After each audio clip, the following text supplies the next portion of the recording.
pertolongan kita di dalam ibadah ini di dalam nama Allah Tritunggal, Allah Bapa, Allah Anak, dan Allah Roh Kudus. Turunlah atas kita sekalian rahmat dan damai sejahteranya yang menyertai kita di sepanjang ibadah ini. Amin. Oke, Shalom UPH College gitu ya. Senang sekali di hari ini kita bisa bertemu kembali. Selamat datang buat Bapak Ibu dan siswa-siswi sekalian ya di chapel kita di hari ini. Ya, di pagi hari ini sebelum kita memulai chapel kita, Pak Inwar ajak kita semua untuk mengangkat satu pujian lagu ya, tapi sebelumnya Pak Inwar akan bacakan satu ayat firman Tuhan dari Mazmur 150 ayat yang pertama. Haleluya, pujilah Allah dalam tempat kudusnya. Pujilah dia dalam cakrawalanya yang kuat. Mari bersama-sama kita angkat lagu pujian yang berjudul Hatiku Percaya.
Sebelum kita mendengarkan firman Tuhan, mari kita angkat satu pujian yang berjudul Ocean.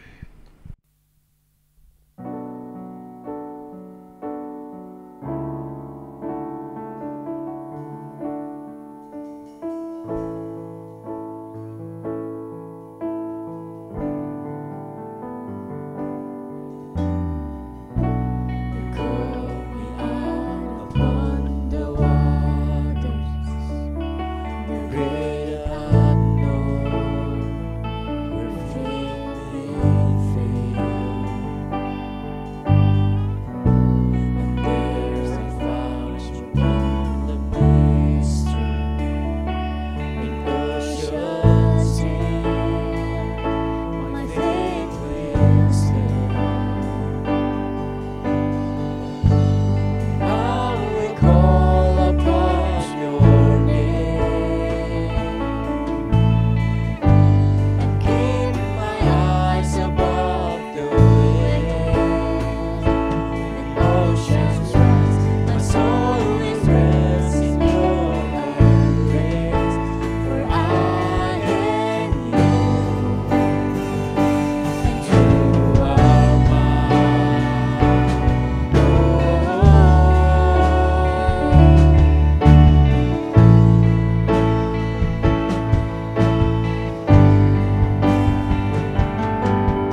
presence of my Savior. Spirit leads me where my trust is without borders. Let me walk upon the waters wherever you would call me. Take me deeper than my feet could ever wander, and my faith will be made stronger in the presence of my Savior.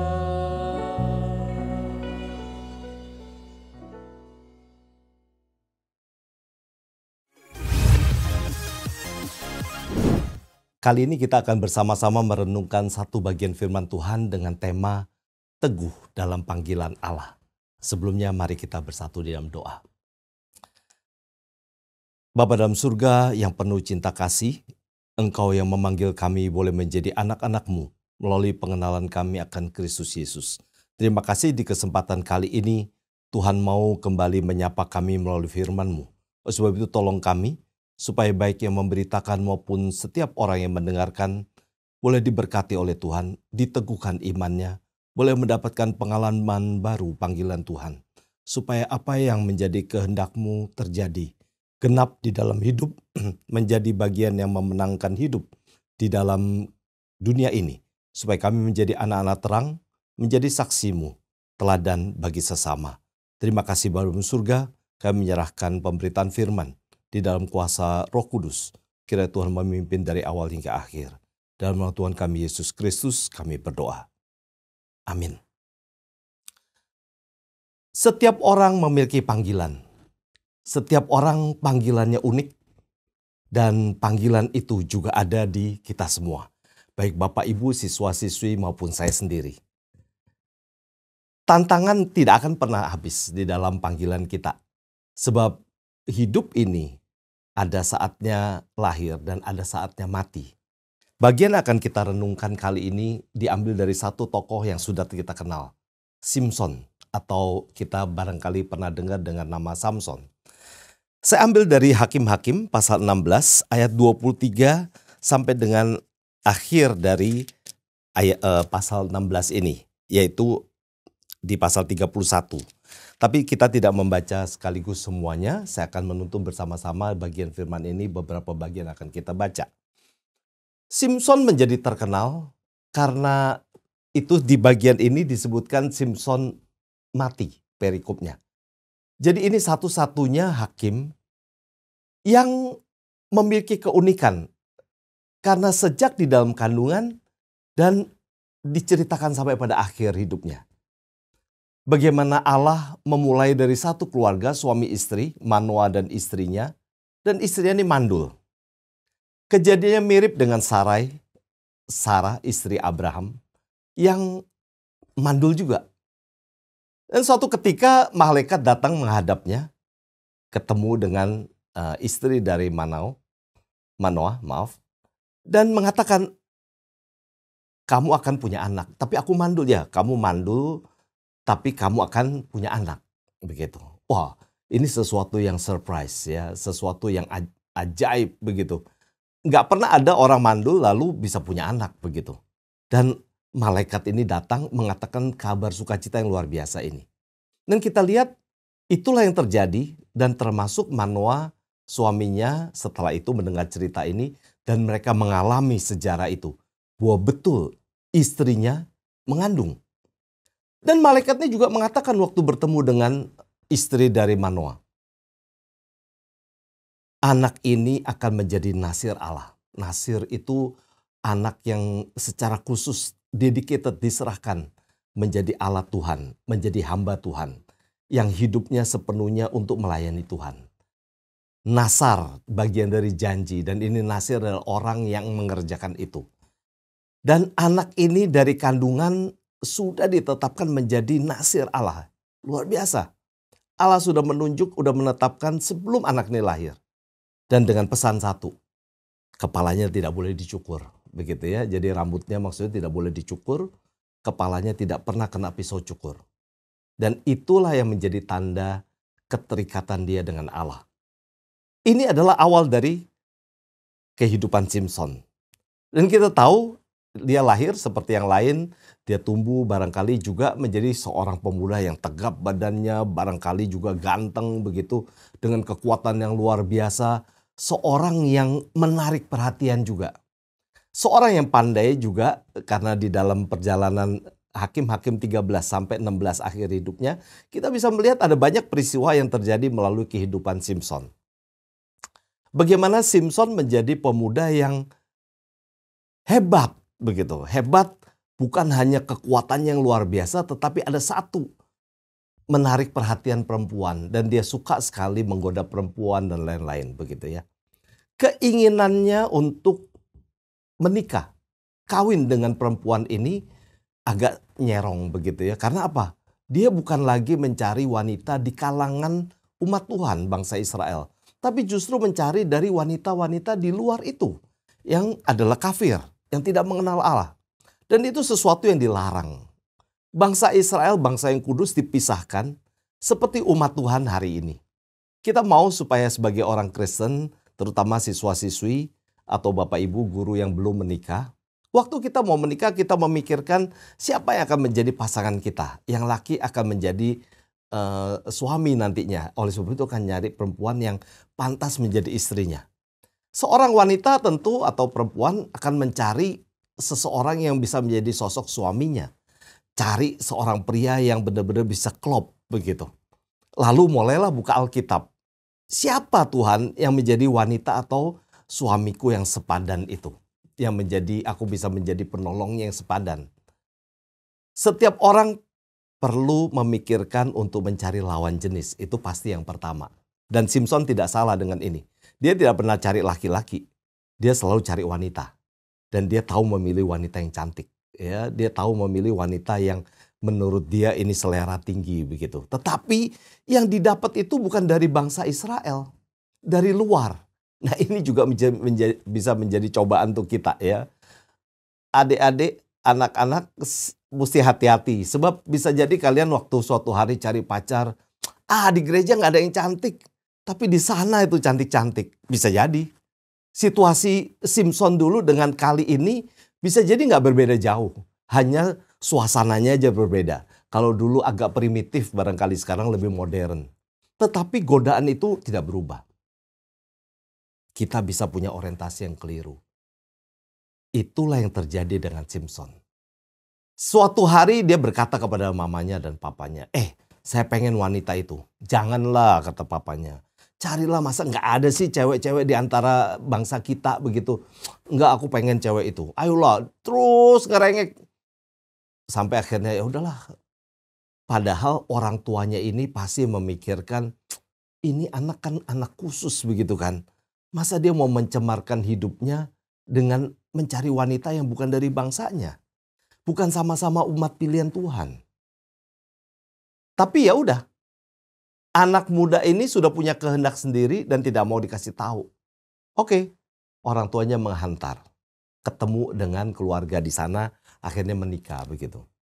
Tapi lagi-lagi itu, Tuhan memakai dengan caranya.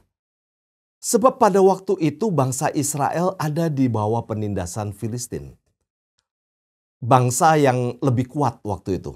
Dan selalu bangsa Israel diolok-olok begitu ya, jadi mainan. Tuhan memilih Simson, dipanggil untuk menjadi alatnya sebetulnya untuk membebaskan bangsa Israel dari cengkraman Filistin. Tujuan yang mulia itulah yang sebetulnya menjadi beban pemikiran Manoah dan istrinya. Karena mereka tahu, mereka mendengar sendiri dari malaikat Tuhan bahwa anak ini menjadi nasir Allah.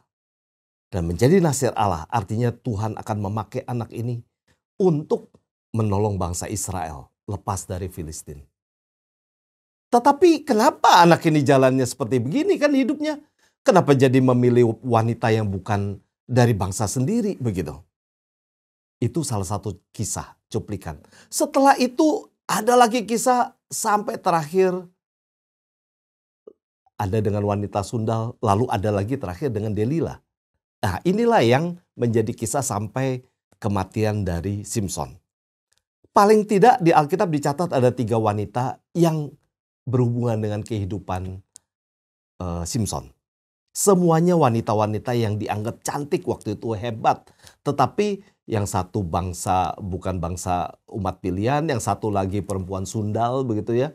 Atau ya perempuan gak bener lah begitu. Lalu Delila juga sebetulnya ya barangkali dia high class gitu ya. Pelacur juga. Orang yang memang hidupnya untuk berbagai laki-laki begitu. Tapi selera Simpson seperti ini begitu ya, sedih sebetulnya. Sebagai nasir Allah, sebagai umat pilihan Allah, tidak memikirkan kualitas. Hanya sekedar memikirkan apa yang enak dilihat mata. Ada kedua yang hebat dari Simpson. Tangannya yang kuat. Di dalam satu kisah, bahkan dia bisa merobek singa. Singa itu binatang yang dianggap paling kuat waktu itu. Masih ingat perjanjian baru pun Rasul Petrus menggambarkan singa, iblis itu seperti singa yang mengaum-ngaum. Jadi iblis itu juga memiliki kekuatan yang luar biasa yang kita mesti hati-hati. Dan selalu mengelilingi kita, mengaum, tinggal tunggu waktu terekam kita. Singa digambarkan menjadi binatang yang luar biasa dan orang gak ada yang berani menghadapi singa. Tetapi Simpson lain lagi. Dengan kedua tangannya tanpa alat apapun dia robek singa. Dia bunuh singa dengan dua tangannya aja. Jadi dia memiliki tangan yang luar biasa. Tuhan ciptakan dia punya pribadi yang dengan kekuatan yang hebat sekali. Simpson. Bahkan dia bisa membunuh 1.000 orang. Hanya bersenjatakan rahang keledai. Luar biasa. Banyak orang punya masalah dengan dia begitu ya. Memperlakukan dia nggak benar dan dia balas itu 30 orang sekaligus aja lewat di tangan dia. Jadi kekuatannya luar biasa. Memang diciptakan oleh Tuhan menjadi pribadi yang beda dengan orang lain. Simpson. Dan terakhir yang kita tahu, semua orang Filistin, para pejabat, raja, petinggi-petinggi dari berbagai kota udah kenal dengan Simpson ini. Kenapa? Karena kalau sampai berbuat salah sama dia, habis sudah bisa. Bukan ngomong puluhan, ratusan, bahkan ribuan orang bisa mati hanya dia sendiri. Jadi semua takut sama dia. Ibaratnya kalau semua orang sudah pakai senjata, itu tetap tidak ada artinya dibanding Simpson yang tangan kosong begitu. Menakutkan sekali. Dan di zaman itu tidak ada pernah satu tokoh yang seperti Simpson. Kuat sekali. Sehingga mereka berpikir bagaimana caranya menjatuhkan Simpson. Tetapi satu sisi Simpson lupa kekuatan yang hebat itu bukan dia pakai untuk membebaskan bangsa Israel dari Filistin. Dia masih sering main-main. Bisa jadi di dalam hidup kita waktu Tuhan panggil kita untuk menjadi satu pribadi tertentu, kita bisa goyang kiri kanan. Masih ingat Adam dan Hawa? Tuhan panggil dia, Adam dan Hawa untuk apa? Untuk menguasai dunia ini. Beranak cucu, berkuasalah, pimpinlah dunia ini, kelolalah dunia ini. Alam semesta ini, lakukan yang terbaik, usahakanlah supaya menjadi hal yang hebat. Tuhan berikan semuanya. Tetapi apa yang terjadi? Pada waktu Tuhan bilang, ingat ya, buah yang di tengah itu jangan kau makan langsung mati. Hanya satu saja kondisi itu, kalah rupanya Adam dan Hawa. Keinginan hatinya jauh lebih kuat dari ingatan mereka tentang firman Tuhan. Panggilan yang Tuhan berikan untuk menguasai dunia ini, kalah dia. Karena apa? Dia dikuasai oleh iblis. Sehingga pilihannya menjadi pilihan iblis dan bukan pilihan Tuhan. Sehingga lebih mendengarkan apa kata iblis ketimbang apa kata Tuhan. Bukan lagi firman Tuhan yang jadi panutannya, tetapi bujukan iblis itulah yang dia kerjakan. Adam dan Hawa. Simpson mirip. Panggilannya untuk membebaskan bangsa Israel dari tangan Filistin, tapi bukan itu yang dilakukan. Sebetulnya betapa sia-sia hidupnya. Tuhan karuniakan talenta yang luar biasa. Tuhan sudah tunjukkan panggilannya dengan jelas untuk apa dia hidup, tetapi sia-sia yang dilakukan. Bapak, Ibu, anak-anak siswa-siswi UPH College yang dikasihi Tuhan. Bapak Ibu yang mendengarkan bagian ini, juga mendapat panggilan dari Tuhan. Adakah kita masih arahnya tepat, masih di jalan yang sama, masih yang seperti Tuhan mau? Atau kita sudah mulai ke kiri atau ke kanan? Kita lebih melihat apa yang menjadi cocok dengan diri kita dan bukan cocok dengan Allah.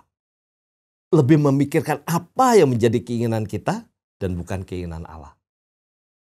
Mari kita lihat lagi. Di saat terakhir dari hidupnya, ini yang kita lihat. Delila akhirnya berhasil membujuk Samson. Samson waktu itu akhirnya jatuh cinta dengan Delila.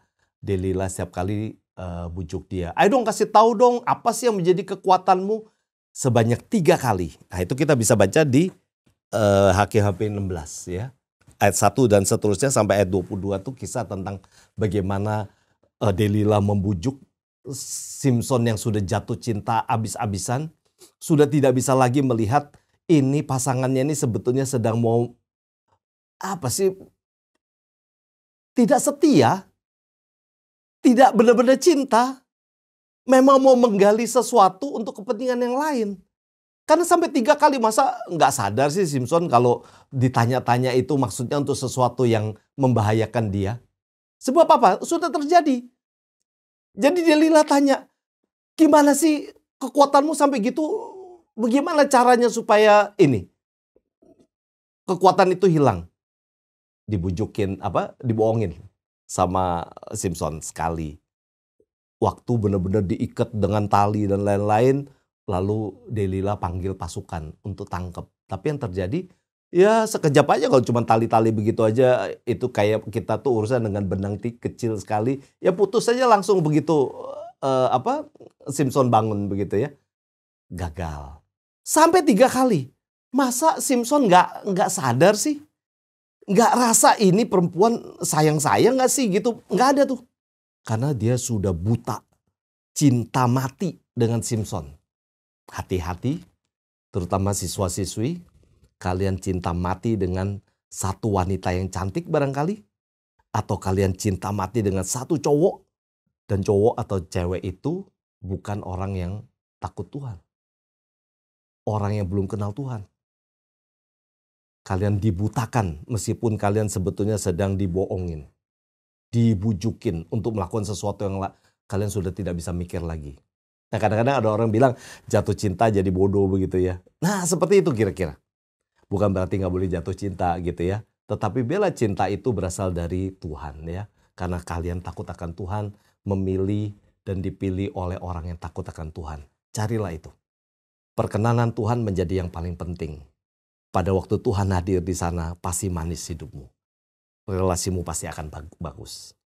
Tidak demikian dengan Samson. Sampai 3 kali terakhir dibujukin dengan manja-manja dan lain-lain. Barangkali ada hal yang dilakukan oleh Delila membuat Samson jadi happy, senang apa. Akhirnya dia buka. Rahasianya dia buka. Padahal itu tidak boleh dia kasih tahu. Itu rahasia relasi dia dengan Allah. Relasi dia pribadi dengan pencipta yang sudah menetapkan dia sejak di dalam kandungan menjadi nasir Allah. Dikasih tahu ke Delila.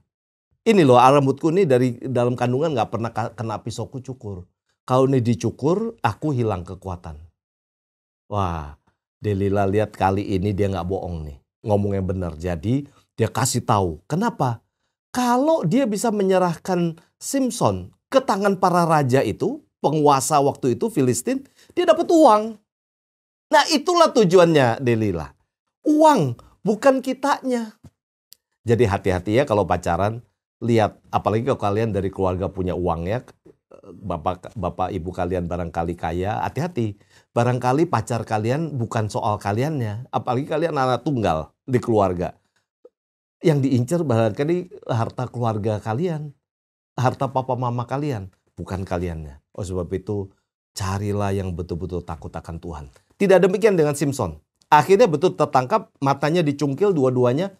Mata yang selama ini hanya melihat cewek yang cantik, apa sesuatu untuk memuaskan nafsunya, itu sama Allah dicungkil, dikasih kesempatan. Bukan Allah yang cungkil ya maaf. Filistin cungkil, tapi Allah memberikan kesempatan untuk Filistin memberikan pelajaran kepada Samson. Buta. dia tidak bisa melihat lagi. Pada waktu dia tidak bisa melihat lagi, saya percaya Simson mulai berpikir tentang Allah. Dia mulai menyesali hidupnya. Dan itu yang kita lihat di bagian ini. Satu peristiwa di mana ada acara di rumah ibadahnya Dewa Dagon. Jadi waktu itu orang Filistin menyembah Dewa Dagon ini. Ya, di ayat 23 itu. Jadi sudah berkumpul raja-raja kota-kota orang Filistin. Jadi seluruh raja ada kumpul di situ. Diperkirakan ya, itu gedung besar sekali. Di bagian atas itu bisa menampung sampai 3.000 orang. Itu belum lagi yang bawah. Itu karena untuk pejabat-pejabat gitu ya, yang di sisi atas. Biasanya di tempat tinggi gitu, lalu mereka melihat pertunjukan di bawah, begitu seperti Colosseum begitu ya. Dan yang di bawah dan lain itu rakyat biasa dengan jabatan lebih rendah biasanya. Nah, kita lihat ada hal yang menarik. Orang Filistin itu atau raja-raja itu bilang, telah diserahkan oleh Allah kita ke dalam tangan kita. Jadi Allahnya kita tuh maksudnya Dagon. Jadi si Simson tuh diserahkan ceritanya. Jadi kita boleh ngapain aja, itu musuh kita, Simson tuh musuh kita. Jadi dia bilang, karena sudah diserahkan itu, dia itu perusak tanah kita. Dan yang membunuh banyak teman kita. Jadi inilah dendam mereka, ini kesempatan. Nah, pada waktu seperti demikian, mereka memanggil Simson untuk bikin acara lawak begitu. Nah, jadi dia dikeluarkan dari penjara. Pada waktu jalan dari penjara itulah, dia berpikir inilah kesempatan terakhir. Jadi dia berdoa pada Tuhan untuk minta tolong. Nah, orang yang menuntun dia ini digambarkan sebagai seorang anak kecil barangkali begitu ya, atau anak muda. Jadi anak muda ini menjadi mata bagi dia. Ingat, pada waktu kita jatuh di dalam panggilan, kita kurang teguh. Tapi saat Tuhan ingatkan kita, sebetulnya Tuhan memberikan kesempatan. Mata sudah buta. Mata rohani tapi dia terang. Kali ini dia minta bantuan dari anak yang menuntun dia ini. Untuk menjadi orang yang mengarahkan dia ke tempat yang dia perlu. Karena dia tahu gedung itu besar, dia tahu bahwa ada tiang yang besar, penyokong gedung itu. Jadi kalau 2 tiang itu dia bisa runtuhkan, bisa patahkan, berarti gedung itu bisa ambruk begitu. Nah, itu menjadi keinginannya Simson. Tuhan memperkenankan ada orang yang menolong dia. Mata yang Tuhan beri tidak dipakai oleh Simson untuk hal yang baik. Tuhan perkenankan Filistin mencungkil matanya. Tapi sampai terakhir Tuhan masih berkenan memberikan mata orang lain untuk menolong dia. Karena apa? Ada mata rohani yang mau kembali kepada Tuhan. Rambutnya, apakah itu kekuatan dia? Sebetulnya bukan. Kekuatannya dari roh Allah. Setiap kali ada 3 kali hal besar, setiap kali roh Allah menuntun. Roh Tuhan menuntun Simson untuk menang di dalam ribut-ribut itu. Berantem, perang dengan orang dan lain-lain. Roh Tuhan menjadi tanda dengan kehadirannya melalui rambut. Pada waktu rambut itu dipotong, terputus juga relasi dia dengan Allah. Tapi Allah memberikan kesempatan pada dia, rambut itu mulai tumbuh lagi. Dan Simson di dalam penyesalannya bilang, Tuhan, ampun, kasih saya kesempatan lagi. Dengarkan saya. Biarlah saya boleh menghabisi kali ini Filistin sesuai dengan apa yang engkau kehendaki. Sebab apa? Di situ petinggi-petinggi, raja-raja, orang-orang hebat, orang-orang seluruh negeri yang sedang mau mentertawakan Simson yang dulu gagah perkasa itu, dan kali ini di hadapan mereka disuruh jadi pelawak. Betapa itu merendahkan sekali seorang nasir Allah disuruh jadi pelawak. Tapi itu yang terjadi. Bisa jadi hidup kita demikian direndahkan oleh dunia ini, dihina karena kesalahan kita. Tetapi waktu kita kembali kepada Tuhan, Tuhan bisa mengangkat kita kembali. Jangan pernah lalai. Kembalilah kepada Tuhan. Kalau perlu mohon ampunlah kepada Tuhan. Katakan yang sejujurnya pada Tuhan, kesalahanmu. Tanganmu yang seharusnya dipakai untuk menghabisi Filistin, dia pakai untuk membelai perempuan. Tangan yang seharusnya dipakai untuk berperang kepada Filistin, telah dipakai dengan salah gunakan, bukan untuk kemuliaan Tuhan. Kekuatannya bukan dipersembahkan pada Tuhan, tetapi untuk memuaskan nafsunya. Kekuatan hidupnya bukan dipakai untuk memenangkan bangsa Israel lepas dari cengkeraman Filistin, tetapi dipakai untuk kepentingannya sendiri. Kalian punya talenta? Punya hal-hal yang hebat dari Tuhan? Pernah barangkali dipakai bukan untuk kemuliaan Tuhan? Kembalilah itu. Serahkan itu kepada Tuhan. Dan Simson berkata kepada yang ngantar, taruh saya dong, saya mau bersender di tiang. Dia berkata demikian. Yang nuntun nggak ngerti maksud dari Simson apa, bahwa sebetulnya Simson mau runtuhkan itu. Kalau tahu pasti nggak akan diantar ke situ. Tapi dia pikir oh ya orang ini buta begitu ya. Ya udahlah dituntun ke tiang. Jadi kasih tahu ada tiang besar 2 dan Simson berdiri di antara tiang itu. Terakhir dia bilang, Tuhan berikan aku kekuatan terakhir ini. Nggak apa-apa, biar aku mati bersama dengan orang Filistin ini. Tapi biarlah itu menjadi tujuan Allah tercapai gitu melalui hidupnya. Dan dia lakukan itu. Di dalam sisa kekuatan yang terakhir, dia memperbaiki hubungan dengan Tuhan. Dia memakai mata orang lain untuk menempatkan dirinya pada tempat yang pas. Dan dia menghancurkan 2 tiang itu. Di dalam kisah ini disebutkan, kalau kita baca bersama, bahwa di dalam tempat itu di ayat ke-28 ya. Berserulah Simson kepada Tuhan, katanya, ya Tuhan Allah, ingatlah kiranya kepadaku dan buatlah aku kuat sekali ini saja ya Allah. Supaya dengan satu pembalasan juga kubalaskan kedua mataku itu kepada orang Filistin. Jadi mata yang memang jadi karunia dari Tuhan yang sudah pernah Tuhan izinkan diambil oleh Filistin. Simson bilang, saya akan balas itu. Saya akan kembalikan itu menjadi kemuliaan bagi Tuhan. Bangsa yang kafir itu akan dihabisi melalui kekuatan yang terakhir. Dan Tuhan berikan kesempatan itu. Rubuh dan semua mati. Yang ada di gedung itu semua mati disebutkan. Ribuan orang. Paling nggak disebutkan di atas itu bisa 3 ribuan. Di bawah ya bisa jadi jauh lebih banyak begitu ya. Lebih penuh. Disebutkan oleh Alkitab yang mati saat itu jauh lebih banyak dari yang pernah mati sebelumnya karena Simson. Jadi kita lihat luar biasa. Tuhan memperkenankan di saat terakhir Simson kembali kepada panggilannya. Mari kita teguh di dalam panggilan yang Tuhan berikan. Jangan main-main. Setialah kepada Tuhan. Tuhan panggil kita pasti ada maksud. Setiap orang dipanggil dengan maksud yang berbeda-beda. Tetapi ada satu hal yang penting. Tuhan panggil pasti tidak sia-sia. Tuhan panggil pasti unik. Tuhan panggil pasti khusus untuk hidupmu. Bukan untuk orang lain. Oleh sebab itu berdoalah kepada Tuhan. Kalau engkau belum tahu apa Tuhan panggil di dalam hidupmu. Apa panggilan yang Tuhan berikan kepadamu? Berdoalah. Karena pasti hidupmu ada alasan. Mari kita isi dari lahir sampai mati kita di tengah-tengah ini dengan hal yang menyenangkan hatinya. Teguhlah karena Tuhan panggil kita, berikan kita hidup bukan sia-sia. Simson menjadi contoh. Orang hebat dengan talenta luar biasa. Pernah jatuh di dalam kehidupannya. Tapi Tuhan angkat lagi pada saat dia bertobat. Lakukan itu bila engkau pernah jatuh. Bertobatlah kembali kepada Tuhan. Tuhan Yesus sudah mati di atas kayu salib untuk dosa kita semua. Tuhan menebus kita supaya kita boleh kembali menjadi anaknya. Berdoalah kepada Tuhan Yesus. Mintalah tolong kepada Dia. Katakan apa yang menjadi beban hidupmu. Jangan biarkan hidupmu sia-sia. Mari kita berdoa. Bapa dalam surga, terima kasih karena Engkau mencintai kami.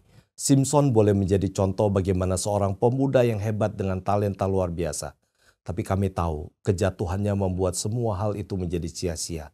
Dan tolong kami apabila kami jatuh di dalam hidup kami. Kami mau bertobat kembali kepadamu Tuhan.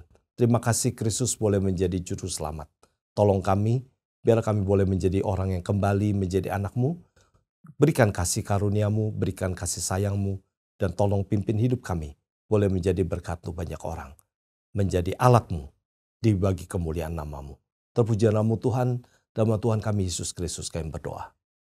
Amin. Tuhan memberkati.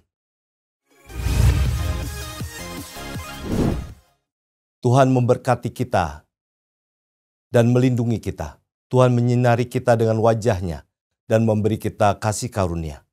Tuhan menghadapkan wajah-Nya kepada kita dan memberi kita damai sejahtera. Turunlah atas kita sekalian rahmat dan sejahtera dari Allah Bapa, kasih karunia, keselamatan, dan penyertaan dari Tuhan Yesus Kristus, pengajaran penghiburan, dan kasih sayang-Nya dari Allah Roh Kudus terus bersama dengan kita dari hari ini, bahkan sampai selama-lamanya. Amin.